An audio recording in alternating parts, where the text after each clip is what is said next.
Fala pessoal, aqui é o Eliel e no vídeo de hoje nós vamos falar sobre marcação de território. Um assunto que confunde bastante pessoas e que é importante que a gente entenda por que o cão faz isso, como o cão faz isso e como direcionar isso para que não gere problemas domésticos. Então, vamos direto para o assunto. O que é marcar território, então? Bom, de forma popular, marcar território para um cachorro é urinar em alguma coisa. De certa forma, isso está errado, porque um cão pode marcar território e mostrar que aquele território é seu, com fezes, com urina, com o seu cheiro, rolando naquele território, deitando e permanecendo naquele território, diversas maneiras de marcar território. Inclusive, gatos também fazem isso. Nós temos aqui em casa uma gata e um gato bem territorialistas. Gatos marcam território arranhando as unhas, se esfregando, deitando e dormindo em cima, e aqueles se tornam locais que, para eles, são deles. Então nós temos que entender que na natureza do cão, marcar território é extremamente importante. Porque quando ele marca território, ele está garantindo, ele está comunicando que aquele território é dele e que ele vai proteger aquele território e que outra pessoa não pode ter a audácia de querer aquele território para ele. Isso evita conflitos também na natureza. Você tem grupos de cães de um lado, grupos de cães de outro, e eles sentem que aquele local está marcado, muitos cães não marcam em cima, se afastam para evitar possíveis intrigas. Claro que isso varia do temperamento do cão, do momento e da necessidade de ter aquele território. Então, cães marcam território porque é uma necessidade deles e é uma forma deles se comunicar. Cães se comunicam dessa forma também. Então, por que os cães fazem isso? Porque é uma necessidade deles, tá? Então, por que o meu cão urinou no meu sofá? Por que o meu cão urinou no meu tapete? O meu cão não fazia isso, agora começou a fazer. Geralmente, cães que não faziam isso em casa e começaram a fazer, está muito ligado à maturidade sexual. Então, o macho, principalmente, ele amadurece sexualmente e ele começa a querer se impor, ele começa a querer testar mais limites, ele começa a querer ver aonde estão, o que é seu território de verdade e o que não é. Então, é muito comum machos ali com caças menores, né, 8 meses, raças médias, um ano e meio, raças grandes, mais de 2 anos, quando atinge a maturidade sexual, começarem a marcar territórios que eram seus antes, na cabeça dele. A caminha, o sofá, aquele ambiente dentro de casa, principalmente cães que ficam bastante tempo fora de casa e entram em alguns momentos. Eles começam a marcar esse território, porque é uma forma deles se comunicarem. Não é por maldade, não é por crueldade deles. Não, eles estão marcando aquele território ali para querer proteger aquele território e também para poder ter mais acesso àquele território. Um aluno me mandou uma vez assim: Eliel, eu devo permitir que o cão marque território no passeio? Porque o meu cão, ele começou a marcar território e eu corrigi ele com a guia, dando um baquezinho com a guia. Isso me chamou a atenção, né? Eu falei assim, tá, mas o que é marcar território para você? Aí ele falou assim, não, ele levantou a pata. Ele levantou a pata, aí eu dei uma corrigidinha. Quer dizer, para esse aluno, de uma forma leiga, marcar território era o cão levantar a pata para urinar.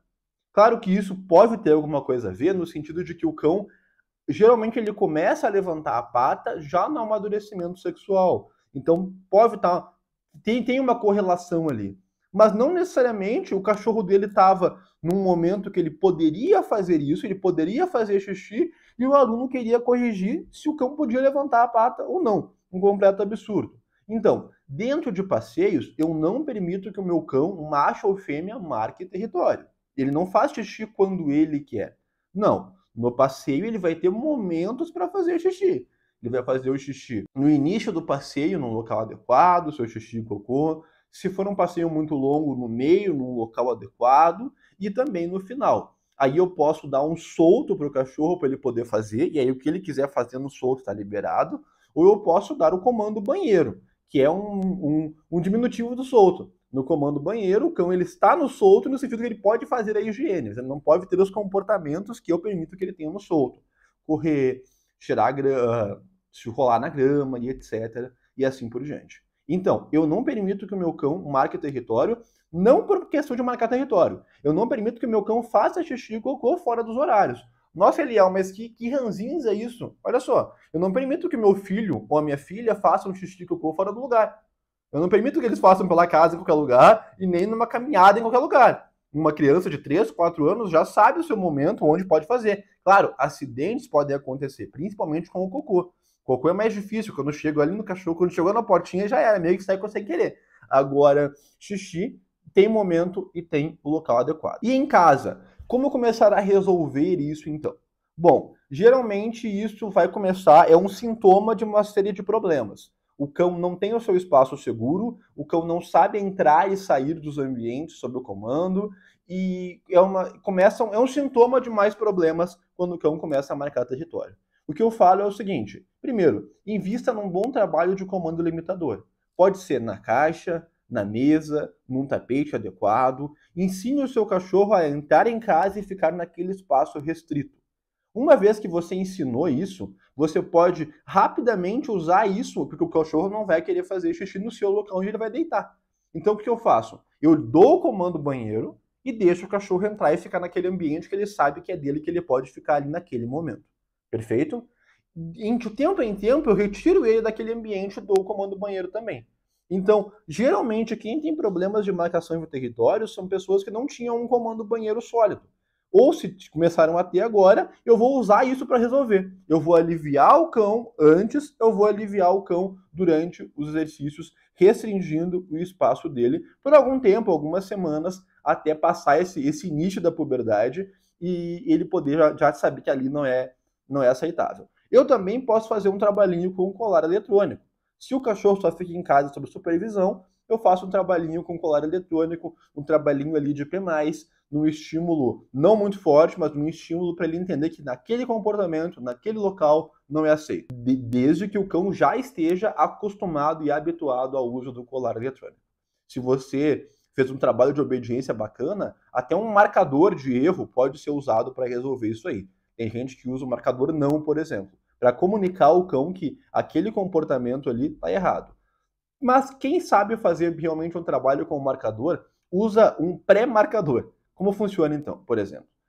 Se usa o marcador não quando se estimula o cão negativamente. Então é falado não e o cão recebe um estímulo no colar eletrônico ou na guia, um estímulo negativo.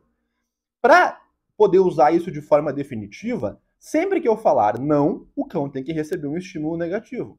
Então eu não vou poder usar o comando não, o comando não, o marcador, na verdade, não chega a ser um comando, é um marcador, no dia a dia, à distância. Então como que é feito? Se cria um marcador antes do não. Por exemplo, pode parar, parou, não, ou não pode, né? Porque já é o comando. Então já é o marcador. Então você cria um marcador como pode parar. E aí o cão sabe que depois do pode parar, se ele não parar com aquele comportamento, aí vem o não com o estímulo negativo. É mais ou menos o que se faz com o colar eletrônico. Dentro da metodologia rotina blindada, nós usamos primeiro o estímulo eletrônico, o estímulo elétrico, e depois nós usamos a vibração. E a vibração é um lembrete do cão de que ele vai receber um estímulo se ele continuar naquele comportamento que ele está apresentando. Então se torna algo extremamente efetivo, porque logo depois que o cão passa pela formaçãozinha do colar, basicamente vai se usar apenas vibração, porque a vibração já é o bastante, porque ele sabe que depois da vibração, ele não é que ele refletiu, mas ele entende que depois da vibração ele tem que parar rapidamente aquele comportamento, porque senão vai vir um estímulo negativo que ele não quer. Perfeito? Então essas são algumas dicas para você. Invista num bom comando banheiro, invista em comando limitador e um bom trabalho de colar eletrônico resolve 99% dos problemas domésticos com muita velocidade. Eu não sei o que é colar eletrônico, não sei o que é comando limitador, não sei o que é comando banheiro. Playlist de adestramento aqui do YouTube tem vídeos sobre todos esses assuntos. Um forte abraço para você e até mais.